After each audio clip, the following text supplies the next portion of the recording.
Hello there, this is Isa Kyutan for Asian Agribiz. My colleague Rajeswari Ramani spoke to Rupert Claxton of Girafood about how Asian countries at risk of food security problems can identify them and find long-term solutions. Hi, Rupert. Welcome to our podcast to talk about food security concerns around the region.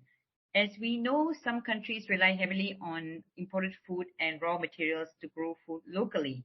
With supply chain and climate change related disruptions, real-time solutions need to be explored and implemented. Let me start with the first question. Which countries are at risk of food security in Asia? Yeah, hi, Rasha. Look, it's clearly a really important time to be talking about this, and food security. From my aspect, I spend my life in the meat industry, in the livestock industry, and our primary focus is on who is likely to run short for there. When we talk about food security more widely, then we have to think about the grains and the reliance on imports of grains to make sure that meat is there in the domestic supply chain. So the problem becomes much more acute, I think, across Asia than just thinking about meat. In terms of meat itself, then the North Asian markets, Japan, Korea and Taiwan, already have a very high reliance on imports of meat, and we see that in really across all species. If we come back towards Southeast Asia, then we find that really Singapore, obviously because of its city nature, has a high import reliance, and we can kind of set that aside because of the structure of it. Philippines and Malaysia, in terms of meat, have some of the highest reliance on imports, but have strong supply of vegetables and pulses domestically available. So in terms of meat, it becomes Malaysia and the Philippines that are the next exposed, and Vietnam, in part because of its cross trade into China, also has a relatively high reliance on imports. The concern then becomes when you step back and try and talk about how much feed is there available to continue to develop that meat production in line with where we see demand going. And that becomes the big question. We see right across Southeast Asia a need for an increase in imports of feed, both maize and soy, and challenges about where that might come from in the long run, the cost of securing that supply, and what that would mean for food security going forward. So I think when we start to break this down, we can talk about the immediate availability of meat, but we also have to think longer term about the ability to produce internally and how that is done.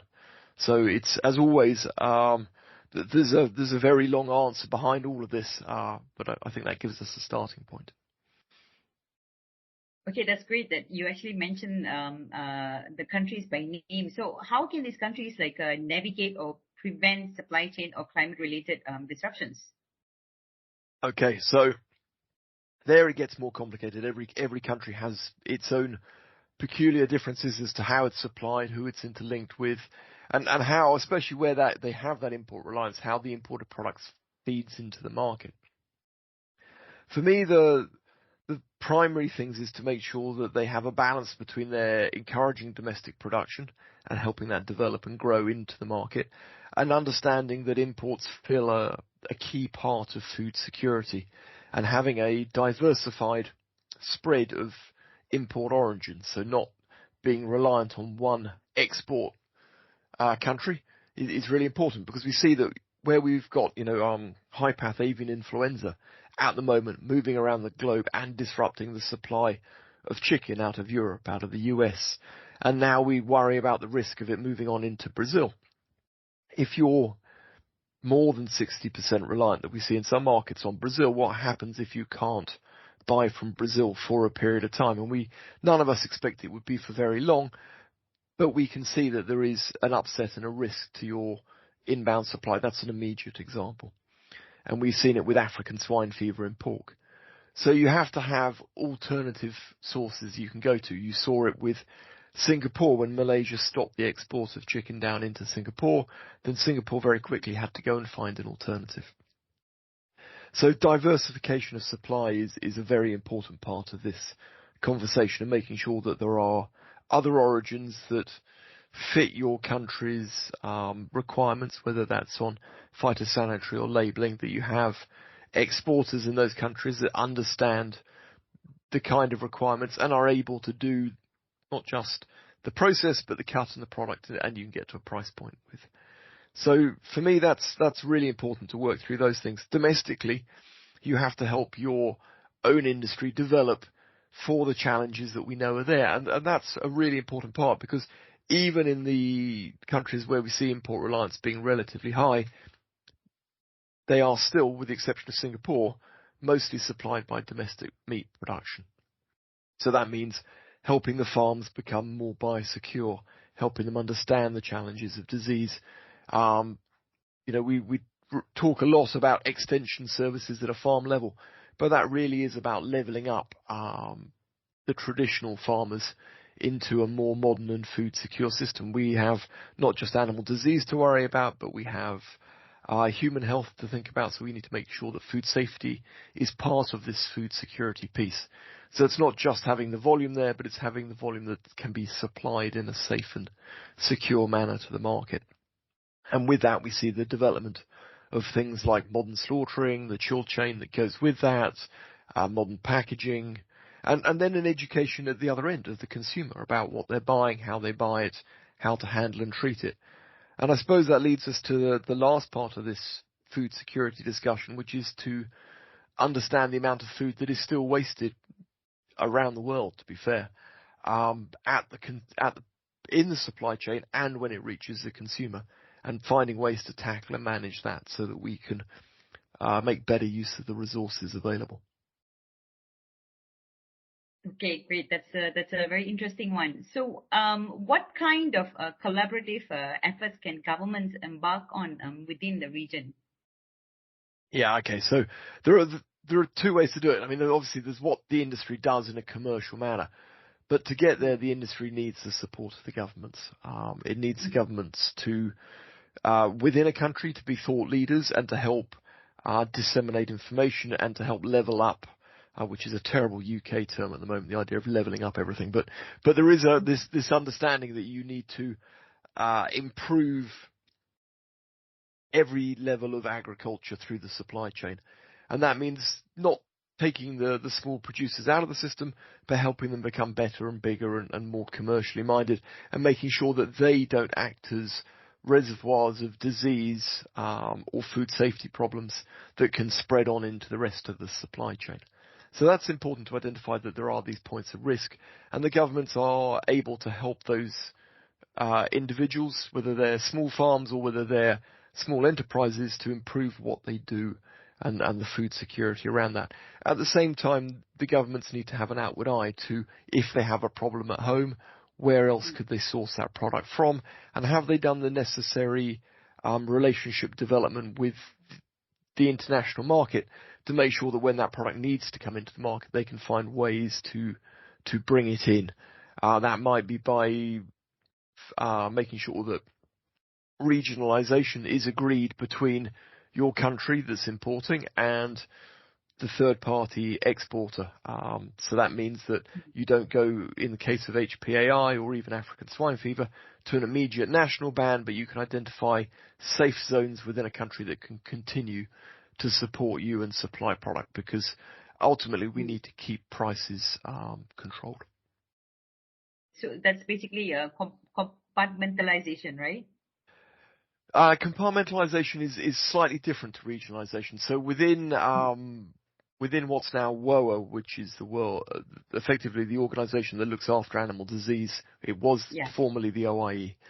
That there are understood to be three ways that these bans come into process on animal disease. The first one is a national ban.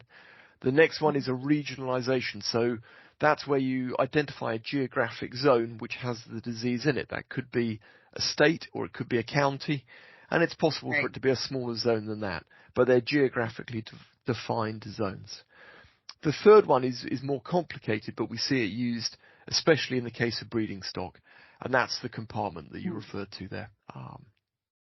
And a compartment can stretch across geographic zones, but is typically a company that says our biosecurity is so good within our system that we can vouch for the fact that our feed mills, farms, hatcheries, slaughterhouses are separate enough that we don't have a disease problem within them. And then by having that compartment of a facility is certified, we can continue to export from it. And that's really a key one for moving genetic material around the world, and that becomes important when we get into the poultry industry. And if we talk about species, really across Asia, it's the broiler chicken that becomes the most important thing. But this could also extend to the egg conversation as well, because we need the breeding stock, and the breeding stock typically coming out of the US or Europe. Some now coming into Asia from Australia and New Zealand, but they're the same lines that come from from the US and Europe. Yeah. And so by setting up these compartments, it allows you to resupply that breeding stock, even if there is an outbreak ongoing in the US or Europe, and circumnavigate some of these more wide geographic bands that we've had over the last couple of years. And that's really disruptive. If we can't resupply the genetic material, and typically we're talking grandparent birds here, then that's a massive issue. So hence the compartments are typically set up by the big breeding companies. Okay, so lastly, so what would be the basis of like strengthening food security? As in, why would the governments go through this? Why do it? Yeah. Yes. And I think that's, that's almost the first question is why, obviously there's an investment to be made. There's quite a lot of money involved in doing these things. And clearly we see along the way, there's some heartache. There's some political challenges in getting the consumers aligned, but also in moving farmers from what they've done traditionally. And the why happens at a number of different levels, but the key one comes down to inflation and affordability of food and making sure that people are fed. And those three things sit together. If we haven't got food security, then food becomes considerably more expensive. And we've seen some of that in the last 18 months in Asia. We've seen a notable downtrading away from meat. We've seen less consumption in a number of key markets. And that tells us that people can't afford to consume meat at the level they were eating it before we went through that inflationary period, and luckily the inflation settles down again. So we want to make sure that people can continue to eat more, that their diets are healthy and well balanced, and that's in front of them. So that's really important. From that, you then get to the political why, which is if you don't keep people in a position where they feel well fed and secure, then we get a political instability, and the follow on from that is much wider disruption. We can see governments overturned. We've seen coups historically, and we have economic disruption that lasts into the decades.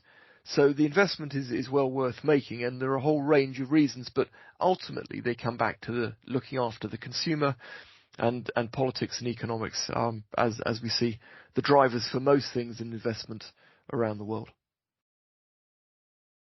Great. Okay, so thank you so much, Rupert, for being here today to enlighten us on how countries with risk of having food insecurity can do to make sure they don't get caught out when disruptions like the pandemic happens.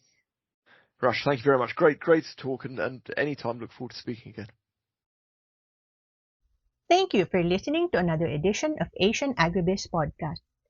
Please share this with your industry colleagues and check our website at www.asian-agribiz.com for other industry valuable podcast topics.